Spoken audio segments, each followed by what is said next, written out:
আবার চলে এসেছি 20 জুনের রাশিফল নিয়ে। যে যোগটা চলছে সেই যোগটা হচ্ছে গড়করণ যোগ। যারা জন্মগ্রহণ করবে তারা বৃশ্চিক রাশি, বিপ্রবর্ণ, দেবগণ, অষ্টোত্তরী ও বিংশোত্তরী শনির দশায় জন্মগ্রহণ করবে।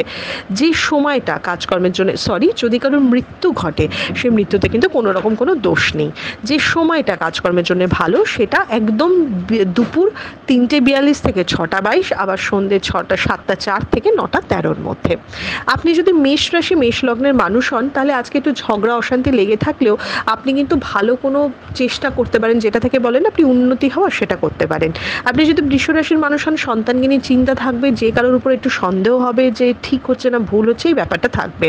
আপনি যদি মিথুন রাশির মানুষ হন, একটু শরীরটা ভালো যাবে না, যারা সুগার প্রেশার এসবে ভুগছেন সেই দিকটা খেয়াল রাখুন এবং বিরক্ত লাগবে, আজকে একটু খিটখিট লাগবে। আপনি যদি কর্কট রাশির মানুষ হন, নিজের কাজের জন্য আজকে পুরস্কার লাভ করবেন বা অ্যাপ্রিসিয়েটেড হবেন, যে হ্যাঁ বলেন অনেক দিনের কাজের ফল বা পেলেন সেরকম, এবং আজকে কিন্তু লাক আপনার হেল্প করবে। আপনি যদি সিংহ রাশির মানুষ হন, কোনো পুরনো বন্ধু বা কোনো হারিয়ে যাওয়া মানুষের সাথে নতুন করে যোগাযোগ হবে, নিজের একটা জায়গা বা পজিশন বাড়বে আপনার। আপনি যদি কন্যা রাশির মানুষ হন, কন্যা রাশির মানুষের আয় বাড়তে পারে, কন্যা রাশির মানুষের অপোজিট জেন্ডারের প্রতি অ্যাট্রাকশনও বাড়তে পারে।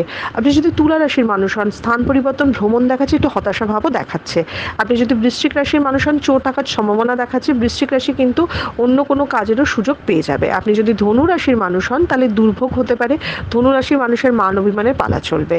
আপনি যদি মকর রাশির মানুষ হন, বাড়িতে অশান্তি ঝগড়া হতে পারে, মকর রাশির মানুষ কিন্তু একটু সন্দেহবাদী কাজকে ভুগবে এবং ভোগা উচিত, আপনি চট করে কাউকে বিশ্বাস করবেন না।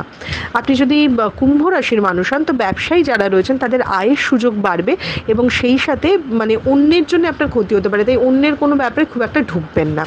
আপনি যদি মীন রাশির মানুষ হন, তাহলে যত বেলাটা বাড়তে থাকবে তত আপনার আজকের দিনের ঝগড়া ঝামেলা বাড়তে থাকবে এবং অকারণ অর্থ কষ্ট পাওয়া বা কোনো অর্থের ক্ষতি হওয়া, বা একটা বলে না যে এটা এতটা খরচা না হলেই চলতো, হঠাৎ করে খরচাটা বেড়ে গেল, এরকম হতে পারে। এটা ছিল মেষ থেকে মীন রাশির একটা ওভারঅল রাশিফল। আপনাদের দিনটা শুভ হোক।